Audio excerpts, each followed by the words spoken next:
Imagine inheriting a country that's fractured, divided, and basically paying protection money to a foreign power. Well, that's what Ivan III walked into. But by the time he was done, he tripled its size, forged an empire, and earned a name that history would never forget: Ivan the Great. So how on earth does that happen? How does a bunch of bickering, broken-up principalities become the foundation for one of the world's biggest empires? That's the core question we're digging into, and the whole story really starts with the seriously shaky ground Ivan III inherited. You know, when Ivan came to power back in 1462, the idea of Russia, as we think of it, just didn't exist. There was Muscovy, sure, but it was just one player among a bunch of rivals. And for something like 200 years, all of them lived under this massive shadow, the Mongol Tatar Golden Horde. And yep, they had to pay them tribute, which was as humiliating as it sounds. This whole period of being dominated, it actually has a name: the Tatar Yoke. And it wasn't just some abstract political idea. It shaped every single decision a prince in Moscow made. It was this constant, nagging reminder that you weren't really in charge of your own fate. Right, so this Tatar yoke, it wasn't just about the money. It was psychological. It was this constant feeling of being under someone else's thumb. So if Ivan wanted to build an empire, he had to fight a war on two fronts. First, he had to unite all those feuding principalities at home, and second, he had to break the chains of foreign control. He decided to tackle the home front first, and he moved incredibly fast. So Ivan kicks off this systematic campaign that people later called the Gathering of the Russian Lands. And this was a masterclass in strategy. It wasn't just conquest. It was a clever mix of buying land, making political deals, and yeah, some pretty ruthless takeovers. But wow, was it effective? Just look at this timeline. In a little over 20 years, Ivan is just absorbing these key territories one after the other. Now, the real jackpot was Novgorod in 1478. This wasn't just another town. It was a massive, super wealthy trading republic. Taking it over literally doubled the size of Muscovy almost overnight. And when his biggest rival, Tver, fell a few years later, the message was crystal clear. A new map was being drawn, and fast. So what's the end result of all this? An expansion of over 200%. Think about that. Over his long 43-year reign, Ivan more than tripled the territory he controlled. That is just epic. But, you know, grabbing the land is one thing. Actually building a state that can control all of it, that is a whole different ballgame. And Ivan totally got this. He knew that to hold this huge new country together, the old feudal way of doing things just wasn't going to cut it. He had to break the power of the old-school aristocrats. And that meant taking on the boyars. Okay, so think of the boyars as these incredibly powerful, landed nobles who'd had their family estates for generations.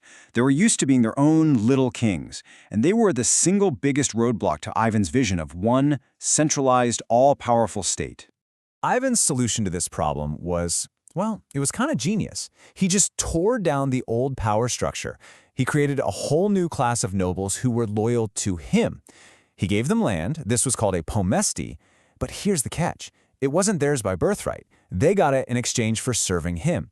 If you messed up your service, you lost your land. In one move, he made the entire nobility completely dependent on him.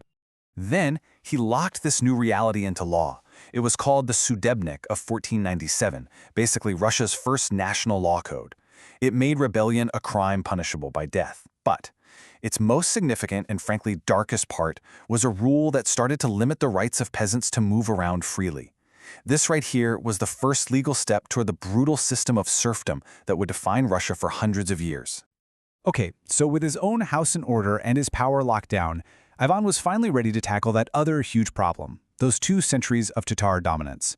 The stage was set for what would become the defining moment of his entire reign. In 1480, Ivan did something his ancestors could only have dreamed of. He just stopped paying. That's it. This was a massive act of defiance, and you better believe the Khan of the Great Horde, a guy named Ahmed Khan, marched his army to the border to teach him a lesson. But here's the thing. This didn't turn into some epic, bloody showdown. It was something much weirder. It was a super tense standoff across the Ugra River that lasted for weeks. The Muscovite army, which now had firearms, just held their ground and beat back every attempt to cross. Weeks turned into a month. Winter started setting in, and the Khan's allies never showed up. He had no choice but to turn around and go home. So even though there was no big final battle, That retreat was a massive, symbolic victory.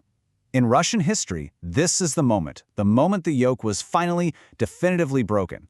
After 240 years, Muscovy was truly independent. And with this new freedom, Ivan started thinking much, much bigger. Let's be real. Ivan wasn't just the Grand Prince of Moscow anymore. He was the ruler of a huge, unified, independent nation. So now he needed a rebrand. He needed the symbols and the big ideas to match his new status. And a huge part of this came from his marriage to Sophia Palaiologina. Now get this, her uncle was the last Byzantine emperor. The Byzantine Empire itself was gone. It had fallen a few years earlier. So through Sophia, Ivan could basically claim to be its heir. She brought the culture, the fancy ceremonies, and all the imperial ambitions of a fallen empire right to Moscow's doorstep, ready for a reboot. And you can literally see this transformation in the symbols of power. The old title, Grand Prince, starts to sound a little small-time, so it gets replaced with Tsar. The old coat of arms gets an upgrade, adding the Byzantine double-headed eagle. And this powerful new idea starts to take hold. Rome fell. Constantinople, the second Rome, fell. So Moscow's the third Rome, the last great defender of Orthodox Christianity. And it's so important to get this. Tsar doesn't just mean king. It's the Russian version of Caesar. It's a direct claim to be the successor to the Roman emperors. It's a title that screams absolute, autocratic power. By adopting it, Ivan was sending a very clear message about Russia's new place on the world stage. So, what's the final score for his 43-year reign? I mean, the numbers are just staggering. He more than tripled his country's land. He ended more than 2 centuries of foreign rule. He didn't just expand Muscovy. He really built the entire foundation for the modern Russian state.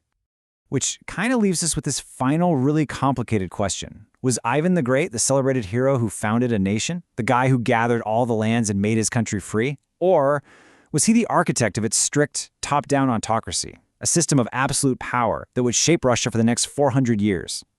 The truth is, like with so much in history, he was both.